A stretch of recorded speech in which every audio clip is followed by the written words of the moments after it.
ఈ కూటమి ప్రభుత్వం అధికారంలోకి వచ్చిన తర్వాత ఎస్సీ కమిషన్ చైర్మన్గా నాకు బాధ్యతలు అప్పచెప్పడం,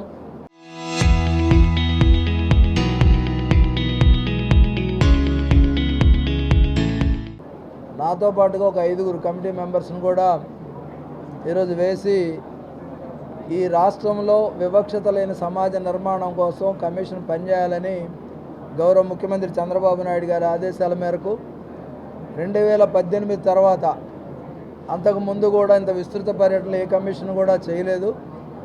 పర్టికులర్గా ఎస్సీ కమిషన్ వర్కింగ్ కమిషన్, ఎందుకంటే పనిచేసేటటువంటి కమిషన్.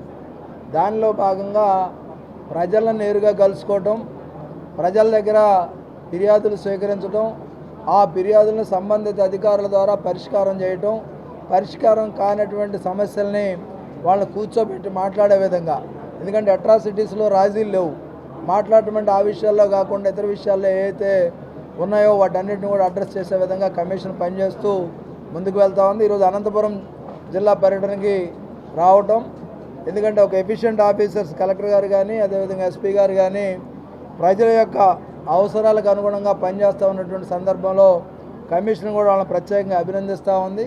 దాంతోపాటుగా మేము అభినందిస్తున్నామంటే, ఒకసారి పొగిడామంటే దానికి ఒక 1000 పిటిషన్లు మా దగ్గర రెడీగా ఉంటాయన్నమాట. వాటిని కూడా చేసి ఈ రాష్ట్రంలో సమసమాజ నిర్మాణం జరగాలి, మనుషుల మధ్య విభేదాలు ఉండకూడదు, మనుషులంతా ఒకటే. ఎందుకంటే వివక్షత పునాదులు ఎంత బలీయంగా ఉన్నాయనేది చరిత్ర చెప్తా ఉంది. ఈ రోజుకి ఇప్పటికిప్పుడు వచ్చి కూటమి ప్రభుత్వం కానీ నేను కానీ మార్చేది ఏది ఉండదు. కానీ ప్రజలకు భరోసా కల్పించడం, ప్రజలకి ఒక రక్షణ చట్టంగా ఎస్సీ కమిషన్ ఉండటం అనేది ఈరోజు జరుగుతున్నటువంటి పరిస్థితుల్లో ఈరోజు దాదాపుగా 216 పిటిషన్స్, దీనిలో డిపార్ట్మెంట్లకు కానీ అదేవిధంగా ఎస్పీ గారికి ప్రత్యేకంగా అంటే లా అండ్ ఆర్డర్ సంబంధించి ఒక 24, అదేవిధంగా ల్యాండు ఇతర అన్నీ కూడా 216, మొత్తం 248 గ్రీవెన్స్ అనేది హైయెస్ట్ గ్రీవెన్స్ ఇక్కడ ల్యాండ్లోనే వచ్చాయి. ఈ జిల్లాలోనే ఎక్కువ తీసుకున్నాం, ఎందుకంటే దాన్ని ప్రత్యేకంగా దృష్టి పెడితే తప్ప వాళ్ళిద్దరిని పిలవాలి. ఎందుకంటే ఒకే డబుల్ రిజిస్ట్రేషన్స్ అని, లేదంటే సర్వేలతో తేడా వచ్చిందని ఇవన్నీ చేస్తూ ఉన్నారు.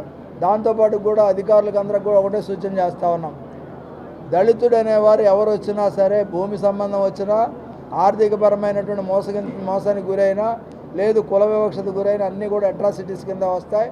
ఖచ్చితంగా కేసులు కట్టమని, అదేవిధంగా అట్రాసిటీగా వచ్చిన వాటిని కేసు కట్టకుండా, ఎందుకంటే మొన్న కూడా తిరుపతిలో ఒక సంఘటన జరిగింది. ఒక అట్రాసిటీ జరిగితే దాని మీద ఏదైతే కమిషన్ నోటీస్ ఇస్తే ఆ నోటీసులో వాళ్ళు ఏమని పంపారంటే ఇది ఫాల్స్ కేసు అని ఒకటి పంపారు. అప్పుడు ఎఫ్ఐఆర్ నెంబర్ అడిగా నేను, ఎఫ్ఐఆర్ నెంబర్ లేదు, ఎఫ్ఐఆర్ చేయలే. ఎఫ్ఐఆర్ చేయకుండా ఫాల్స్ ఎలాగ అవుతుంది అనేది కూడా అడిగాం. దయచేసి ఎఫ్ఐఆర్ చేయండి, విచారణ చేయండి, విచారణలోది ఏదైతే ఎఫ్ఐఆర్కి ఆమోదయోగ్యం కాకపోతే తీసివేయమని అధికారులు కూడా కోరుతా ఉన్నాం. ఈరోజు వివక్షత లేకుండా ఏదైతే సంక్షేమ అభివృద్ధి ఫలాలు అందరికీ అందాలి.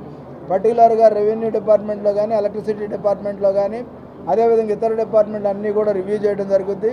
ఎలక్ట్రిసిటీ డిపార్ట్మెంట్ కూడా మేజర్గా ఉంది, ఎందుకంటే దళిత రైతులు ఏదైతే కరెంటు కనెక్షన్ కోసం అప్లై చేసుకుంటే 2000, 3000 సీరియల్లో ఉన్నాయి అన్ని జిల్లాల్లో. ఆ ఉన్న పరిస్థితుల్లో నుంచి వాళ్ళకి కనెక్షన్ వచ్చి వ్యవసాయం చేసుకునేసరికి బోరు ఊడిపోయే పరిస్థితి ప్రమాదం ఉంది. అలా కాకుండా ఏదైతే ఇంట్లో బలహీనమైన బిడ్డ ఉంటే తల్లి ఏ విధమైనటువంటి సంరక్షణకు ప్రత్యేక చర్యలు తీసుకొని ముందుకు వెళ్తుందో, అదేవిధంగా ఈ ఎస్ఐల్లో కూడా ఏదైతే వీళ్ళకి ప్రయారిటీ ఇచ్చి వీళ్ళ సీరియల్ ప్రకారం కాకుండా ముందు పెట్టి కనెక్షన్స్ ఇవ్వమని కూడా వాళ్ళు కోరటం జరుగుద్ది. ఈ జిల్లాలో ప్రత్యేకంగా సమర్థులైనటువంటి అధికారుల నాయకత్వంలో ఎక్కడా కూడా అట్రాసిటీ జరగకుండా ఉండాలని మనసారా కోరుకుంటూ మీ అందరికి కూడా సెలవు తీసుకుంటా ఉన్నాను. ఎన్ని ఉంటే అడిగితే చెప్పండి.